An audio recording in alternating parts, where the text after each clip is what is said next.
My name is Jake, and I will tell you a story that changed our town and our lives forever. It was a quiet American town called Asheville, where nights seemed as safe as days. But one day, fear and terror infiltrated every home, all because of a maniac hiding behind the mask of an ambulance doctor. The police were powerless against this threat, and the city authorities seemed to prefer silence about what was happening. My friend Tyler and I couldn't stand by, watching our city descend into fear and chaos.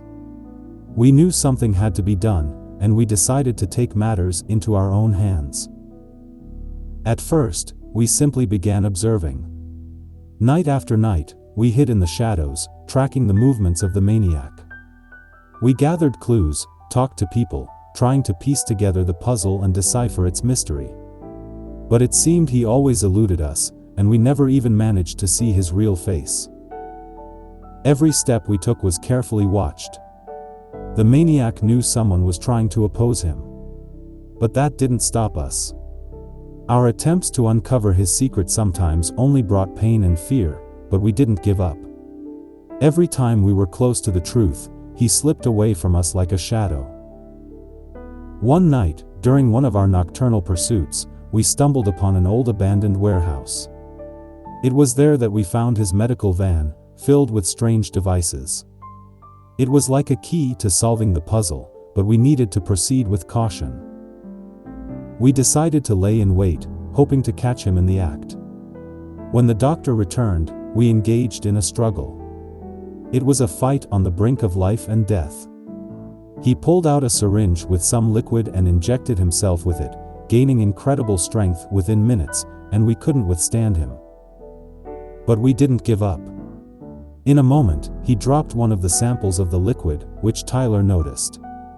We spent days studying this liquid, trying to figure out how we could use it to neutralize the maniac.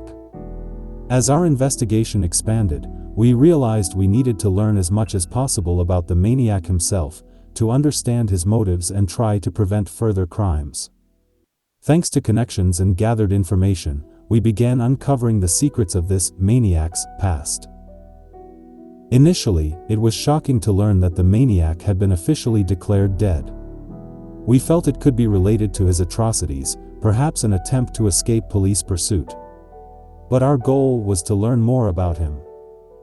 Reviewing archives and analyzing data, we discovered that his name was David, and he was 45 years old, although he looked much younger. It was unexpected information that only added to the mystery of the case. As we delved deeper, details of his family life became known. His father's age remained unknown, and we began to suspect there might be a connection between his past and his crimes. Further investigation revealed that David's mother had passed away a few years ago. The true reasons for her death remained unclear, but we planned to uncover it. Following these leads, we decided to find David's closest relatives to understand the secrets he might be hiding. We found out he had a younger sister, who turned out to be 15 years old, living in a rural part of the city with her mother. Perhaps the sister held the key to understanding David's motives. The following week, we marked an important step in our investigation and decided to visit David's father. We arrived at the address we obtained from the databases. Prior to our visit, we learned that his father was a professional surgeon, and we suspected he might be directly connected to David and his actions. Upon arrival, we rang the doorbell, and we were greeted by a friendly man who introduced himself as Oliver. Engaging in conversation, we smoothly transitioned to the topic of his son, trying not to raise suspicions. He told us that his son David disappeared many years ago when he was around 20 years old. Oliver began showing us old photos of his son, and at one point, a strange photo fell out of the album, covered in red spots. We didn't pay much attention to it, but something about that photo still captured our interest. Suddenly, I decided to take that photo, quickly capturing it on my phone. However, Oliver noticed and swiftly snatched the photo from my hands, warning me not to touch his memories. Leaving his house, we sat in the car and began to closely examine the snapshot. The photo depicted the body of a young girl with clearly removed organs. Our bewilderment and horror only intensified. Confronted with this grim information, a thirst for truth awakened within us. We grew more convinced that David's father, Oliver, could be involved in these dreadful crimes and possibly even in the death of David's mother. We needed to gather more evidence to find answers to all our questions and unravel the dark secrets of this family. After some time following our meeting with Oliver, we decided to visit David's sister, Emma. Arriving in the neighborhood where she lived, we encountered her on the street. The introduction was tense, but as the conversation shifted to her brother, the aura in her eyes revealed deep pain. Her voice quivered as she began to tell us that her brother, in her version, had been dead for a long time. Emma's eyes filled with tears, and her voice sounded soft and trembling. She claimed that David didn't exist in the living world and had died many years ago. We understood we were facing profound shock and loss, but our mission was more important.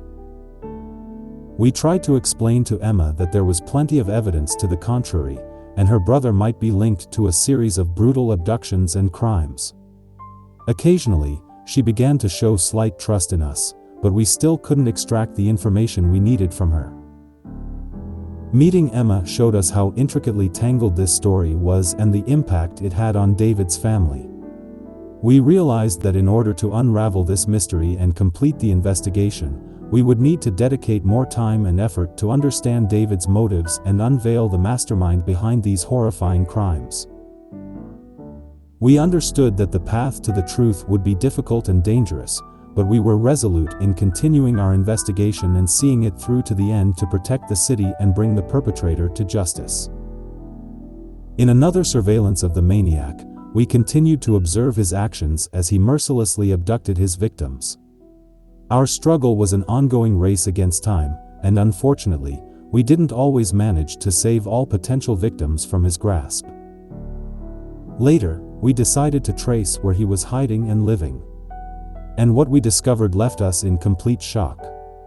He arrived at the exact address where we met his father, Oliver. This astonishing turn of events clearly indicated that our previous encounter with Oliver had been highly deceptive. Realizing that we had met David face to face, we felt a mix of fear and anger. He had used this disguise to remain unnoticed and evade our investigation. Now we knew what he looked like, but it didn't lessen the gravity of the situation. We found ourselves in his lair, unaware of the potential threats that lay ahead. After David began to threaten us, warning of abducting our loved ones, we felt the situation become even more perilous. Our determination was stronger than ever, and every step required the utmost caution. One evening, we received a call from our acquaintance who helped with archives. He informed us that David had previously worked at local hospital number 6. However, he was dismissed due to suspicions of criminal activities, including organ removal from patients. This information was shocking and confirmed our fears regarding the motives of the maniac. We decided to meet with one of David's former colleagues in hopes of gathering more information. The meeting took place in a quiet cafe, where we could discuss the situation confidentially. The colleague confirmed our suspicions and revealed that David had indeed exhibited strange and unsettling behavior.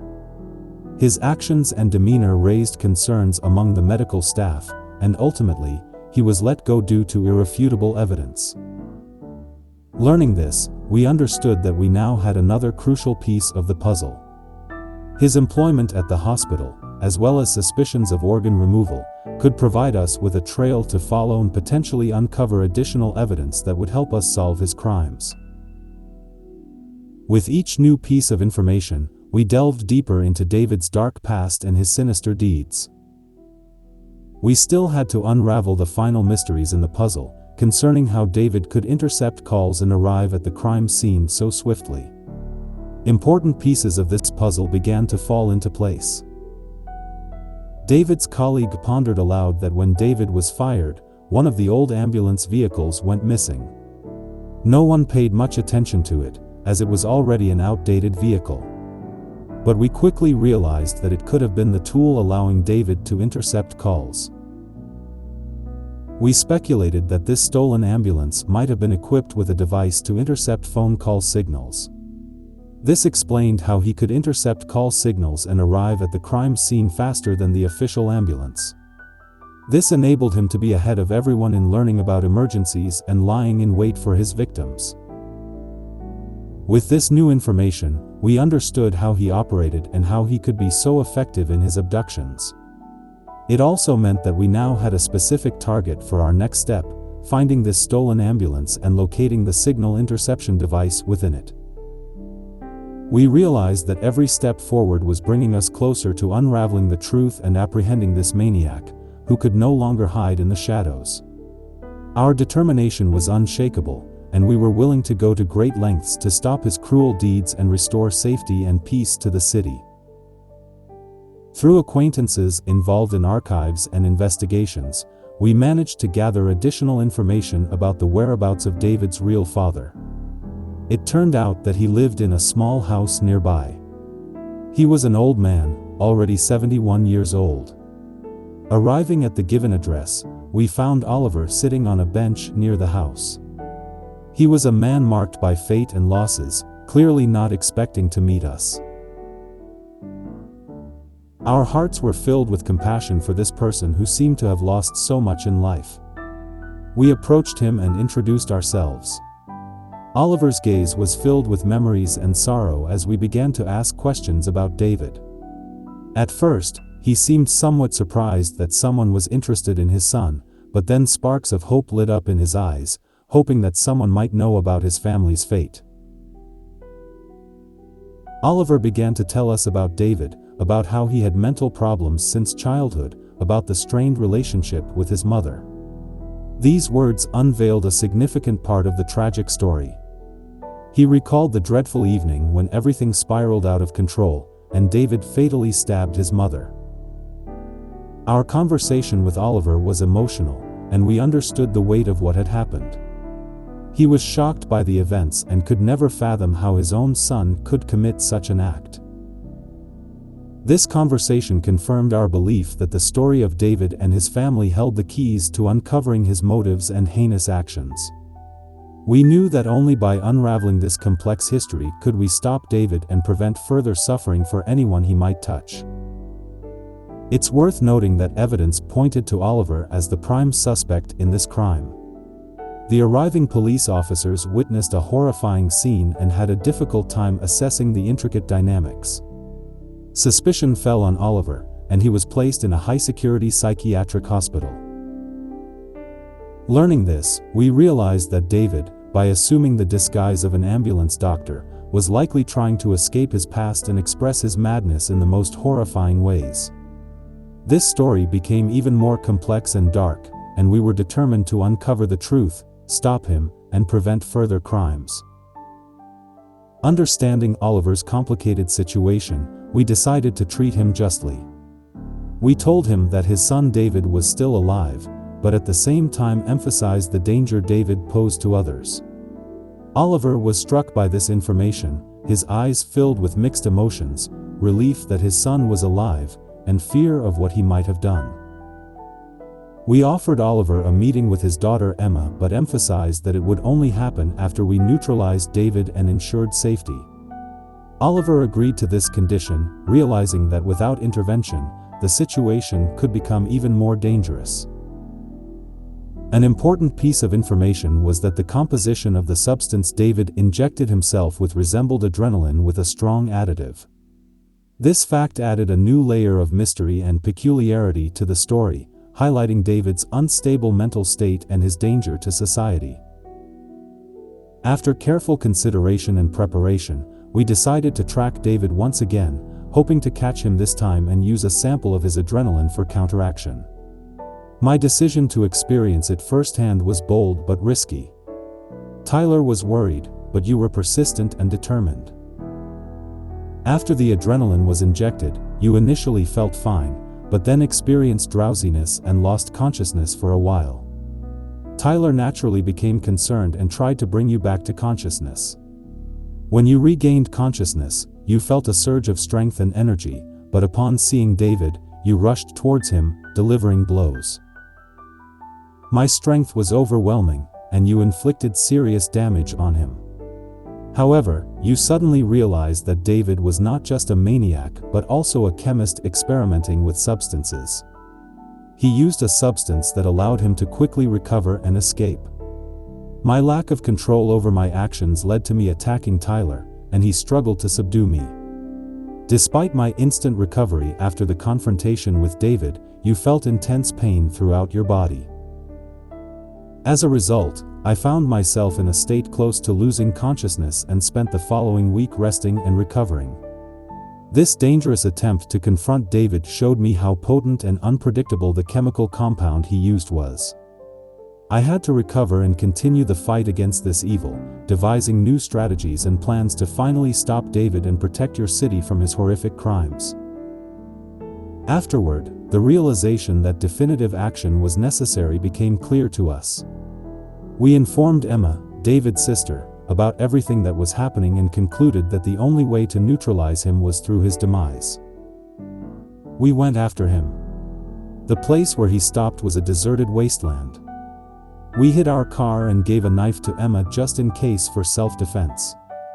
When David got out of his ambulance, we sneaked into it to investigate, but unexpectedly David returned, and we slammed the doors shut and locked them. It became evident that we were in a dire situation, and as soon as we left the ambulance, he could overpower us with his strength. However, he suddenly stepped away from the vehicle. We saw that he was on his knees in front of his sister, whom he hadn't seen in a long time. He paid no attention to us anymore and was completely engrossed in Emma. Suddenly, Emma took out a knife from her pocket and delivered a fatal blow to her brother. This action was a heavy ordeal for her. In the final moments of her brother's life, she asked for his forgiveness and left us. We were relieved that we could put an end to this story, but we genuinely felt sorry for Emma. After the incident, she tried to distance herself from us and avoided contact.